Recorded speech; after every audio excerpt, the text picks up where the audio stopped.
De volta com o nosso Você Bonito. E olha, tem um recado importante pra vocês. Me garantiram que essa semana a gente estreia e lança o nosso site. Todo mundo perguntou no e-mail nesse final de semana. Eu li todos os e-mails, agradeço todas as mensagens. E o nosso site, www.tvgazeta.com.br/Você Bonita, vai entrar novinho, cheio de coisa bacana, do jeito que vocês pediram. Tenho certeza que vocês vão adorar. Pode esperar que essa semana a gente vem com uma surpresa aí no início do programa, combinado? Enquanto isso, vocês podem entrar em contato com a gente pelo site ou mesmo mandando o Twitter pra mim, @Carol_Minhoto. Faça a sua pergunta, que eu vou fazer todo o possível para ler as dúvidas aqui no ar, pra gente bater muito papo e ter essa interatividade que a gente gosta tanto. @Carol_Minhoto. Mas agora é hora de começar o nosso papo e vamos para mais uma aula. Falar de tireoide não é um assunto simples, até porque hoje muitas pessoas ao longo da vida descobrem que tem algum problema ligado à tireoide. Mas, geneticamente, não tem ninguém na família que possa ter o mesmo problema, ou ainda assim, esse problema pode aparecer do nada. E isso pode assustar muita gente. É por isso que hoje, Dr. Roberto Navarro, que é nutrólogo e clínico geral, vai tirar todas as nossas dúvidas. Doutor, seja bem-vindo. Tudo bem? Obrigado, boa Carol. tarde. Obrigado. Prazer mais uma vez recebê-lo. E pensamos em falar da glândula da tireoide, porque é um assunto que tem sido aí não só muito falado, mas como eu disse no início, as pessoas estão tendo problemas ligados à glândula da tireoide, não é? Sim. E por que isso tem acontecido? Aumentou, então, esse número tem aumentado? Aumentou. Nessa última década, Carol, pelo menos aumentou em 20% a 30% o número de casos novos de alterações da tireoide. Tá. E isso provavelmente tem algumas explicações, sim. Primeiro que há uns 20 anos, 30, 40 anos atrás, se tinha muitos casos de alterações na tireoide, que a gente chamava de bócio endêmico. Era um crescimento da tireoide, né? Nossos avós tiveram muitos desses quadros, a tireoide ficava grandona, dava o que a gente chamava de papo, né? E isso era por uma falta de iodo na alimentação. Isso não era só no Brasil, isso era endêmico em várias regiões do mundo. E detectado esse problema, falta de iodo na alimentação, houve, por influência governamental, dos órgãos de regulamentação, passaram a colocar iodo na alimentação do brasileiro via sal. Né? O sal, cloreto de sódio, o sal de cozinha, foi iodizado. Então passou-se a acrescentar o iodo. Aí os casos de bócio endêmico realmente diminuíram muito. E isso hoje é quase que uma raridade. Porém, o que a ciência começou a perceber? Os dados foram chegando até a mão dos médicos.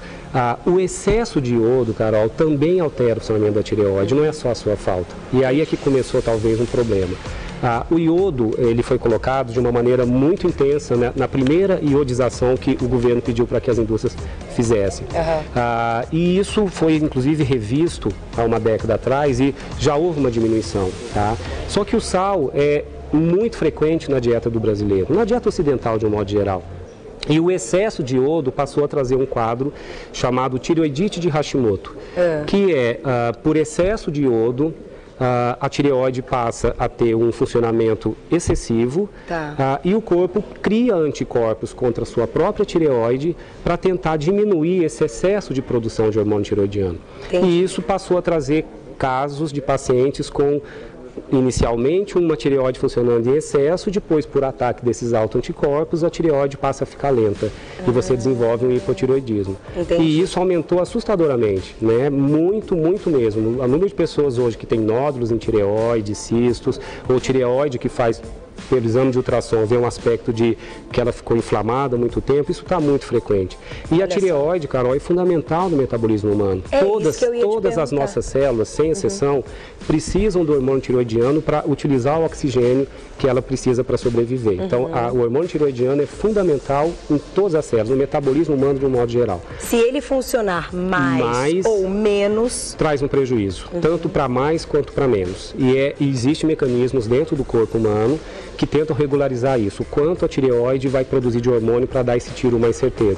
A gente produz um hormônio aqui no cérebro, na hipófise, chamado tiroestimulante, que faz esse meio termo. É um juiz que vai dizer, tireoide, produza mais hormônio porque está ficando baixinho no sangue, ou já pode parar de produzir porque já tem quantidade suficiente. Então, o controle da tireoide é por um hormônio e, obviamente, nutrientes que também a gente ingere, fundamentais para que a tireoide produza o seu hormônio.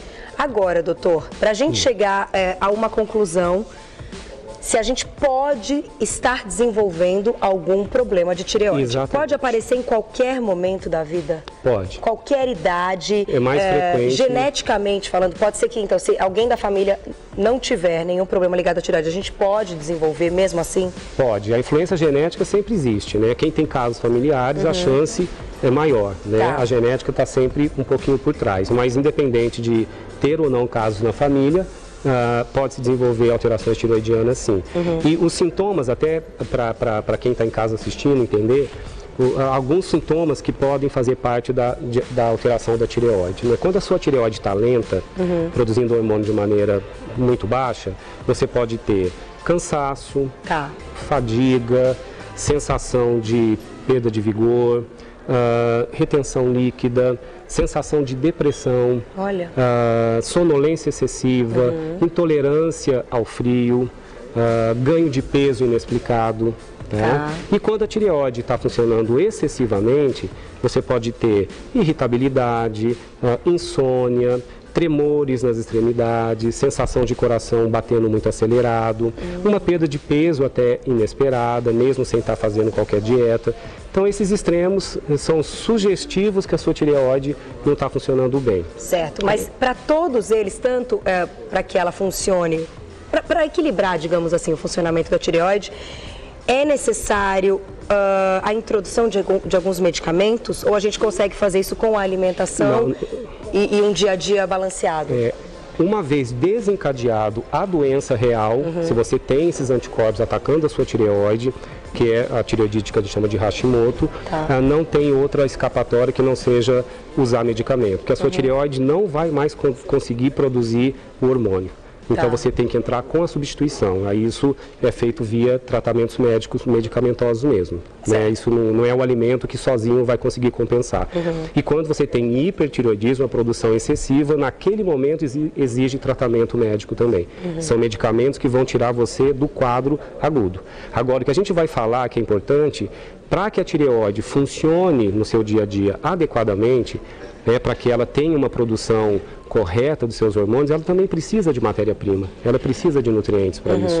E aí entra, sim, uma alimentação balanceada, Carol, olha que bacana, sem isso eu não dúvida. sabia. Então, Sem existem dúvida. alguns alimentos que vão aumentar os nutrientes do organismo para equilibrar essa tireoide. Isso, a tireoide precisa de nutrientes para produzir hormônio. O mais importante é o iodo, sem sombra de dúvida. Tá?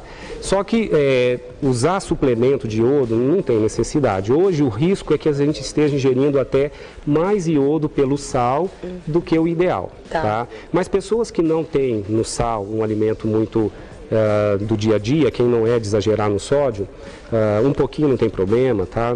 Esse iodo presente um pouquinho no sódio é até um pouquinho importante, no sal de cozinha, e a indústria utiliza esse sal para produzir alimentos. E nos alimentos com conservantes também tem iodo? Também um pouco, também um pouco. As fontes mais naturais de iodo, mais interessantes, seriam os peixes marinhos. Tá? Eu trouxe mais uma vez aqui o salmão, mas peixes de... Ele ganha de tudo, né? Está sempre na nossa mesa aqui. Peixes de água, né, do mar tem bastante iodo. E as algas marinhas eu acabei não trazendo por distração, mas as algas marinhas também são ricas em iodo. São fontes mais naturais de iodo, né? Agora se precisa de mais nutrientes além do iodo. Quando a tireoide produz o hormônio, que é a tiroxina, é um hormônio que, na verdade, não está na forma ativa, ele está dormindo.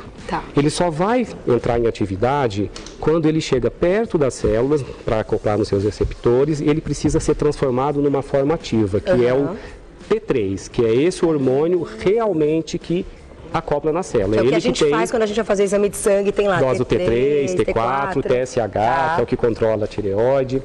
E para que o corpo consiga transformar o T4 em T3 na forma ativa, é preciso a presença do selênio.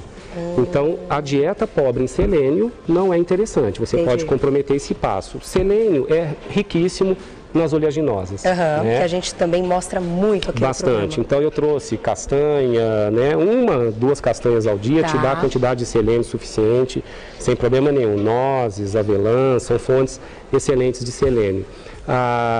Para tireoide produzir também, na verdade o iodo ele precisa ser captado para dentro da célula da tireoide, para que ela produza o seu hormônio.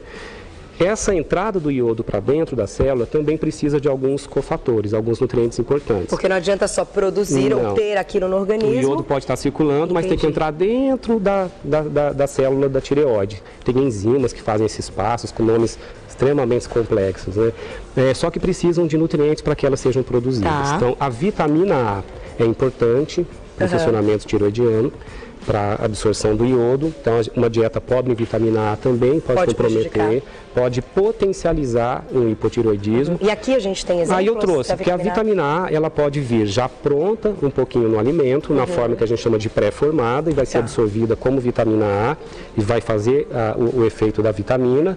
As fontes de vitamina A que eu considero mais saudáveis, eu trouxe o iogurte, um iogurte natural. Que também está sempre aqui na nossa mesa. É uma fonte de vitamina A, né, presente no leite. E o ovo, que também tem vitamina A também na composição. É uma fonte também interessante. Existem os precursores da vitamina A, Carol, que são nutrientes que vão se transformar em vitamina A dentro do teu corpo. São os pré-formadores, que são o grupo de substâncias que a gente chama de carotenoides.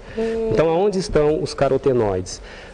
Na cenoura, que tem beta-caroteno, no tomate, que tem o licopeno.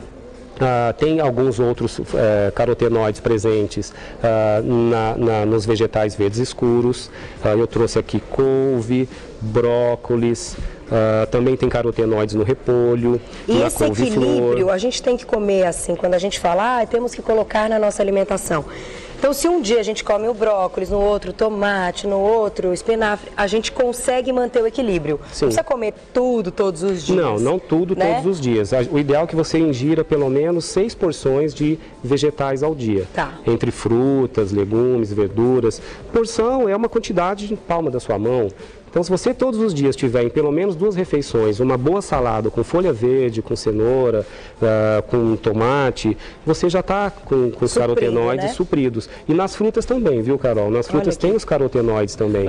Né? Boas fontes de carotenoides, que são precursores da vitamina A, na melancia, no melão, na laranja, na manga. Olha que delícia. Os carotenoides estão nas cores. É verdade, tudo o colorido, quando a gente brinca na salada de frutas, uma salada colorida, é mais ou menos isso, né? Ela é importante, muito importante. Outro nutriente importante para a tireoide também, o ferro. Né? Pacientes com uma ingesta baixa de ferro têm um prejuízo na absorção do iodo pela tireoide. Olha, então, isso é importante também. Existem pacientes que estão com hipotireoidismo por anemia. Corrigindo a anemia por carência de ferro, a tireoide volta a funcionar. Pode funcionar melhor. Olha, a gente está recebendo várias perguntinhas aqui. Eu achei muito legal a pergunta da Mari Castro. Mari, um beijo para você. Ela diz o seguinte: somente através do exame de sangue é que podemos diagnosticar se a pessoa tem algum problema de tireoide? Como a gente encontra esse problema, doutor? Muito pertinente. Óbvio que tem que fazer exame, sim, Carol. Os sintomas que eu citei são dicas. Aliás, uma dica caseira que pode fazer você procurar teu médico se der alterado. Meça a sua temperatura antes de sair da cama, deitada, deixa um termômetro do lado. Acordou, não pode levantar da cama, tomar banho para fazer esse teste. Tem que ser ainda deitada, de preferência sem ter feito muito movimento. Coloque o termômetro na sua axila, espera 1, 2 minutinhos e veja o resultado da temperatura. Chama temperatura basal. Certo. Faça isso durante 5 dias seguidos, tá? Anote cada dia o valor que deu durante 5 dias, depois faz uma média. Soma todos os dados, divide por 5. Se o resultado da sua temperatura basal for abaixo de 36,5, 36,5, você provavelmente está com hipotireoidismo. É uma hipótese, tá? É lógico que existem outras condições que podem levar a esse quadro. Mas é um teste é uma triagem importante. caseira para você ir até o seu médico. E os exames de laboratório, sim, Carol, são decisivos. Tá? E o ultrassom também na tireoide? O ultrassom, ele vê o formato, ele vê só a anatomia da tireoide, dados importantes. Pelo ultrassom você vê se a tireoide está crescida, se é mais sugestivo de um bócio, que sugere mais a carência do iodo. Se ela tem sinais de que ela está atrofiada, pequenininha, e geralmente vem no laudo, sinais de tireoidopatia difusa, isso é sugestivo de tireoidite autoimune, que sugere um excesso de iodo na alimentação. Isso você pode ver nódulos, cistos, né? Existem quadros onde você tem que até tirar um pedacinho do nódulo que está na tireoide, se você suspeitar que possa ser um quadro mais agressivo, inclusive um câncer tireoidiano, inchaços no pescoço inexplicados, dolorimento nessa região. A tireoide fica um pouco abaixo desse pomo de Adão que a gente fala. Vamos mostrar uma imagem, então, aproveitar, só para a gente mostrar uma imagenzinha da tireoide, da glândula, para a gente visualizar. A tireoide, está vendo, Alô? Ela fica um pouquinho abaixo se você apalpar aqui o teu pescoço, vai sentir uma cartilagem um pouco saliente. E embaixo é onde fica a tireoide. E se você sentir nessa região um dolorimento, uma sensação de inchaço, um desconforto, pode ser sinais de uma tireoide doente, sim.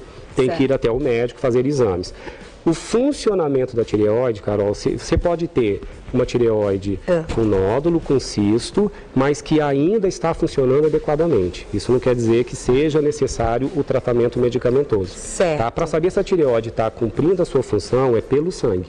Aí você dosa o hormônio chamado tireoestimulante, ou TSH, que se supõe como normal variar de 0,5 a 4,5. Se tiver dentro dessa faixa, teoricamente, a sua tireoide está funcionando bem. A dosagem do T3 e do T4 é até secundário. O que bate o martelo de hipo ou hipertireoidismo é mais a dosagem do tireoestimulante. Tá?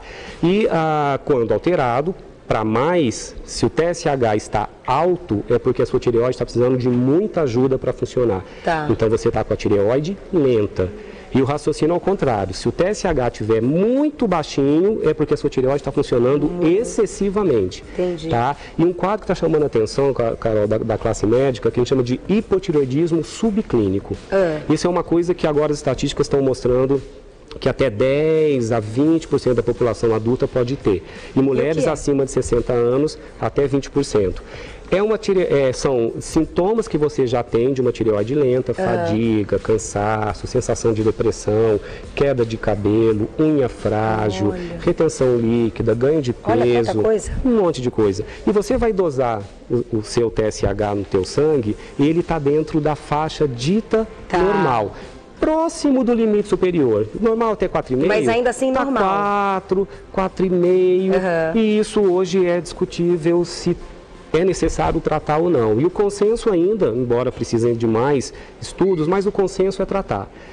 Se o paciente tiver sintomas, se você tem os exames laboratoriais normais e o paciente sem queixa alguma, não justifica nenhum tipo de intervenção. Mas com sintomas e um TSH já um pouquinho próximo do limite superior, o hipotireoidismo subclínico pode sim ser tratado, né, se necessário. O que eu acho, doutor, importante é que a gente tentou, né, e tenta sempre todos os dias, procurar esses temas que a gente precisa de orientação. Então, quantas são as pessoas que imaginavam em alguma outra situação terem algum problema, terem desenvolvido algum problema ligado à tireoide, não era absolutamente nada disso, ou quantas fizeram tratamento em outras partes do organismo e o problema estava na tireoide. Só que a gente ainda tem muitas outras perguntas para conversar com o Dr. Roberto Navarro. Ele volta daqui a pouquinho. Olha quantas coisas tem para te perguntar.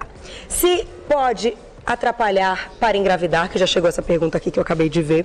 Se a tireoide, quando ela está desregulada, se um tratamento, quando ele é iniciado, é para o resto da vida, ou se tem como, no meio período, a gente ter aí resultados satisfatórios e parar com os medicamentos, que eu já vi que chegou essa pergunta também. E uma outra questão muito importante, as mulheres e homens que já tiraram a tireoide por algum tumor, como é a vida desses pacientes? O que eles devem fazer com a alimentação para terem uma vida mais saudável? Tem muitas outras perguntas e a gente volta daqui a pouquinho. Obrigada pelo primeiro momento. Mais uma aula do Dr. Roberto Navarro. Até daqui a pouco, doutor.